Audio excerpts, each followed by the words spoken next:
And that's coming up after this. 96.3. They're offended. As a radio DJ, I'm surrounded by permanent magnets all the time. Like this one here, found in my headphones. And these, found in the big speakers. And there's even one in this microphone. And would you believe there's a link between cows and magnets, as our vet explains.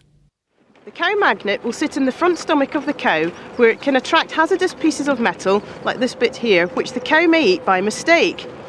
While this piece of metal can roam free in the cow's stomach, it could puncture the stomach wall and cause the cow a lot of harm. But while it remains attached to the magnet, it can cause no harm at all. Permanent magnets are useful, but sometimes you need a magnet that can be controlled. A magnet that can be switched on and off, like the one at the scrapyard. It helps them move bits of metal from one place to another. Doctors use temporary magnets too. As an eye surgeon, sometimes we have to remove tiny bits of metal which become embedded in the backs of people's eyes. And if you look at this X-ray, you can see this tiny little fragment here at the back of this person's eye, and this could cause serious damage. And we remove those fragments using an electromagnet like this one. Now here we see with the electromagnet off, it's not able to lift up a bit of metal like this paperclip, but if I turn the magnet on, we're able to lift up that paperclip. And that's how, as an eye surgeon, we use electromagnets to remove bits of metal from the eye. Magnetism gets everywhere. There's a magnet in anything that has a motor, like your hairdryer or the microwave. There's a magnet in your telephone, in a computer, in a video recorder, and your TV. Kip K presents Magnet Mania. I love magnets, and they come in all shapes and sizes, like discs, cubes, rings, bars, even balls.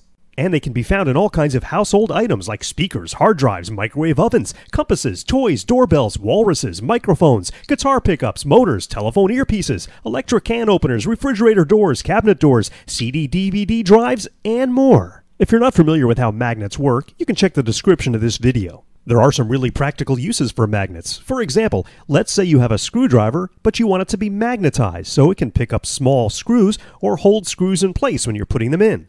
All you need to do is take a neodymium magnet and swipe it on the screwdriver in the same direction as many times as you want. The more you do it, the more it'll become magnetized. And if you ever want to demagnetize the screwdriver, swipe it in the opposite direction. Some batteries can be a little bit tricky to take out in small electronic devices, like this remote control. An ordinary magnet will grab those batteries and pull them right out. This works great for small batteries, like the little button cells. The next time you change your oil, take that brand new oil filter and take a strong magnet and stick it on the bottom. Tiny metal shavings that just about every engine produces will now stick to that magnet instead of possibly passing through to the engine.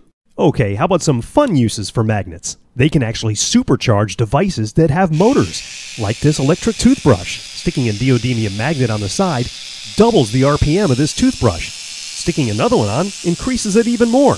Now, I'm not sure how fast you want a toothbrush to go, but it might work good with something small like a little fan. Just a fun way to use magnets to supercharge a device. Did you know that dollar bills use magnetic ink to prevent counterfeiting? You can test this by taking an ordinary dollar bill and a neodymium magnet. Holding it up to the dollar bill will attract the ink to the magnet.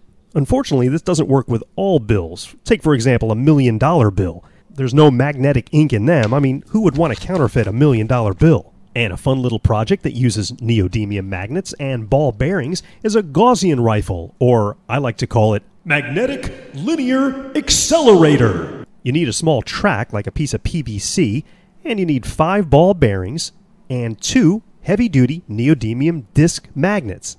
Lay 4 of the ball bearings in place, followed by 2 of the magnets, and then take the last ball bearing and push it into the 2 magnets. This will fire the end ball bearing at a high rate of speed.